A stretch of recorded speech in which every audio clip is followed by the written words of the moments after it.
Falou que investir num tesouro, tu tá dando teu dinheiro pro governo. E ele não confia no governo. Ele acha que é mais arriscado confiar no governo. Por isso que tem risco. Por isso tem risco, tá? Mas para dar uma merda no tesouro, porque já deu uma merda em tudo. O país já vai estar numa situação muito ruim e tal. Mas por isso que a gente sempre tem que... Tudo tem risco, tá? Até o que tem o fundo garantidor de crédito tem risco. Porque o fundo garante até 250 mil. Eu falei 200 pelo seguinte, porque muita gente acha que é 250 e investe 250. Só que aí, como ela está ganhando juros, daqui a pouco ela tem 280 mil e é garantido só 250. Então, sempre toma esse cuidado, tá, galera? Em investimentos que tem fundo garantidor de crédito, não coloque os 250, entendeu? Ninguém nunca faz essa conta. Porque tu não tá levando fé nem no próprio investimento. Isso, né? O cara chega lá, pô, eu tenho um fundo tal, tô tranquilo. Quanto você investiu? 250. Quanto tempo? Não sei quantos anos. A parada já tem... O cara só vai ter 250. Tá. Mas voltando lá o exemplo do fundo imobiliário. Qual a relação do fundo imobiliário com a Selic? Existe uma relação do fundo imobiliário com um dos tesouros, tá? Eu vou falar para não confundir, tá? Para que fique bem claro. Existe um spread de 2 a 3% da NTNB, que é um tipo de tesouro, que está hoje pagando aí PCA mais 4 e pouco. Então, até 7% a Selic indo, tá tudo bem. Tá quase tudo bem. Se passar disso, os fundos vão cair mais ainda. Porque a galera vai sair e vai optar pelo tesouro. Exatamente isso. Entendi. Já entendeu. Mas não é uma queda real num fundamento de um fundo imobiliário. Não, zero, cara. Mas o que acontece? Se você tem lá os teus 100 mil pagando 7 mil de juros, tá? O que vai acontecer? Se o tesouro pagar 8 ou 9, você vai pro tesouro, cara. Mas o fundo imobiliário, no mesmo período, por exemplo, o cara pega um tesouro de 10 anos e o fundo imobiliário ele vai manter 10 anos também. A tendência não é um imóvel melhorar? Essa é a grande questão, porque as pessoas ignoram. Porque aí você tem que falar assim, tá, Charles, mas você continua nos fundos imobiliários. Eu continuo por causa disso que você está falando, porque se a inflação está subindo, presta atenção, se a inflação ela está subindo um pouco, né? Mas a gente não sabe aonde ela vai. É impossível você falar se ela vai continuar ou se ela vai parar. Porque a gente está no meio de uma confusão da pior pandemia do século, porra.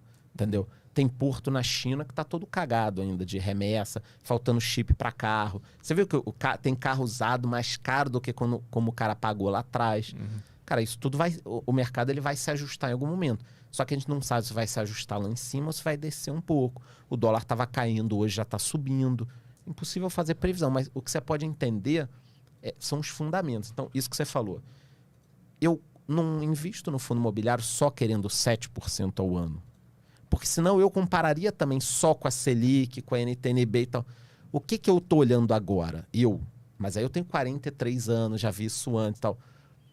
Os imóveis devem se valorizar. Só que eu não posso recomendar isso para ninguém. Isso é uma opinião muito pessoal.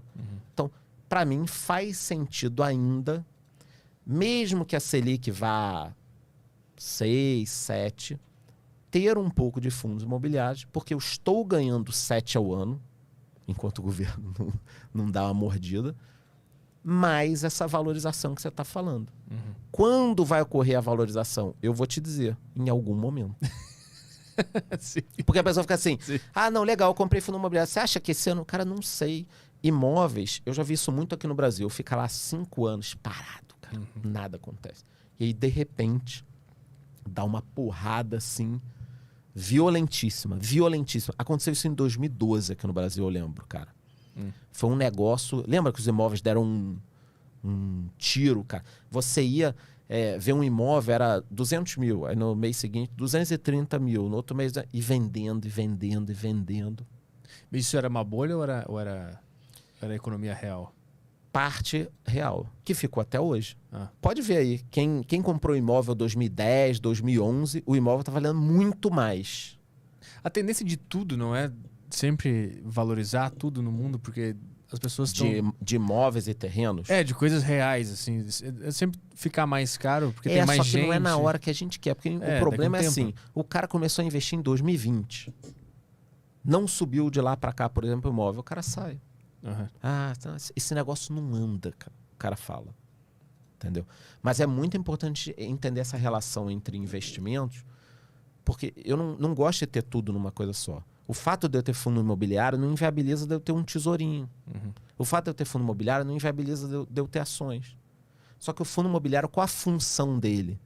Gerar renda, essa do dividendo todo mês, e você também se expor ao preço dos imóveis. São essas duas coisas. E o outro elemento aqui... Que você tem fundo imobiliário, né? Tem. Fala aí, Pagano. Não, tem um monte. Eu tenho bastante. Eu adoro ver aquele dinheiro pingar todo mês. Todo dia 15 e às vezes alguns dia 25, né? Pô, quando entra ali eu já uso para comprar mais um e esqueço e deixo o negócio rolando. A minha mente é daqui uns 15 anos eu analiso como é que esse negócio tá. Pronto. Agora, você pega bons fundos, né? Logística, shopping. Dá para ter uma carteira bacana. Eu uso casa de análise. Boa. Inside Boa. app, do Lucas. Na Boa. propaganda aqui.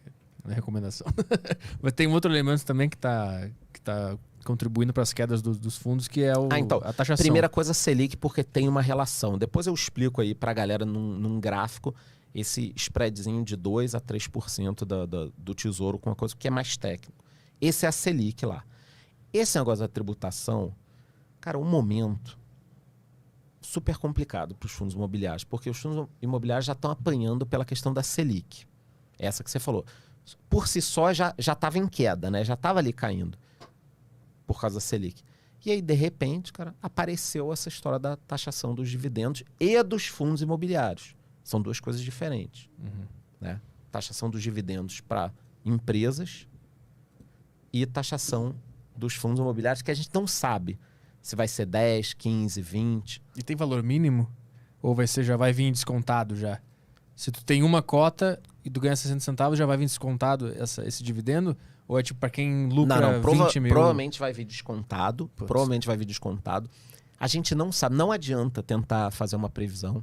Já conversei com uma porrada de gente. Não adianta. Tipo, vai ser 5, 10, 15. Só que a minha opinião pessoal, e também de economista, pelo meu histórico, é que você chegar agora... Tinham 200 mil investidores no fundo imobiliário. A gente tem 1,5 milhão depois de 2 anos. Ou seja, cara, eu gosto muito de usar a palavra ratoeira para algumas coisas. Foi uma ratoeira que o governo armou, cara. Você esperou 1,5 milhão de investidores entrarem no mercado, acreditarem, aprenderem, assistirem meus vídeos, os teus, lerem o livro Pai Rico Pai Pobre, leem tudo. Aí a pessoa aprendeu o seguinte: porra, cara, eu preciso cuidar da minha aposentadoria.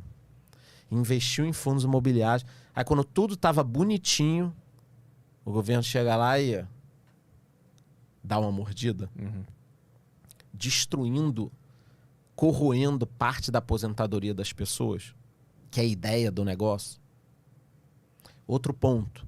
Quando você investe em fundos imobiliários, eu não estou apelando não, estou falando uma boa. É isso, não tem outra palavra. Vamos pegar aqui o exemplo. Quando você investe em fundos imobiliários, tá? Concorda que é economia real mesmo, cara?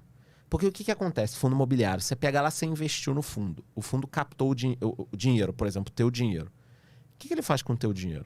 Constrói algo concreto, né? Concreto. Exatamente isso, cara. Então, por exemplo, tem fundos imobiliários que compram CRI, títulos, né? De loteamento, por exemplo. Então, o que o cara faz? O cara tá lá no interior, coisa real, interior de Goiás, interior de Santa Catarina. O cara compra um terreno. Exemplo real. O cara compra um terreno, passa um pedaço de asfalto, sobe o poste, vende uns loteamentos, pega essa dívida que você comprou, loteamento parceladinho e tudo, vai lá no fundo imobiliário e desconta isso. Aí com esse dinheiro, ele acaba o loteamento, ele sobe um negócio, ele faz uma coisa. Ele acelera um negócio. Entendeu? Tem uma porrada de estilos novos de fundos imobiliários seguindo. Tem imóveis residenciais que a dívida está indo. Ou seja, os fundos imobiliários são uma baita ferramenta para o dinheiro sair da mão de quem quer poupar, que somos nós, para a economia real, que vai devolver essa poupança para a gente, cara, lá na frente. Perfeito, é um baita ganho. Todo mundo ganha. Aí você vai falar para mim o seguinte: não, Charles, mas pera aí, cara. Porra, o governo não tá ganhando. Ah, não tá não, cara? E o poste que botou lá, e o asfalto, tudo isso não gera imposto, cara. E o produto que vai ser gerado naquele lugar também, se for um galpão logístico. Porque eu já escutei assim. isso, Ah, você tá falando isso aí, capitalista. A pessoa não fala assim, né? Mas eu leio a mente. Quando o cara fala suavemente... Tem um tradutor ali eu tô lendo. Quando o cara fala, pô, você não acha, cara, que os fundos deveriam, porque os ricos... Porra, cara. Mas o fundo imobiliário nem é pra rico. É qualquer um... Com R$10 tu já começa a investir o negócio ali. Pronto. E aí, o que acontece? Você pega um produto que ele poderia começar a investir com, sei lá, 21 anos, que ele deve ter, né? Quantos anos? 22, aí, 22. Cara, imagina se ele começar agora... Ouve, eu falo isso pra ele todo dia. Você já tem conta em corretora? Não. Eu falo pra ele realmente, eu não sabia disso. Eu vim aqui sem saber dessas informações. Mas é bom tu falar. Pra ele ouvir, porque eu falo pra ele há 1 ano que ele tem que investir, tá trabalhando no Flow, tá ganhando um dinheiro. O cara tá super rico, tá na elite eu digo pra ele, abre tua conta, investe. Aí daqui a 2 meses ele tá com 2 telas, em vez de controlar o podcast aqui dando uma operada ali, né? Comprando, entendeu? Som, e o cara ali, né? Porra, só um minuto. A gente olha pelo reflexo da TV, tem uns negócios vermelho, amarelo e verde. Tudo horrível, o som retorno, né? Tudo cagado. Ele vai passar por essa... Galera nova é foda, cara.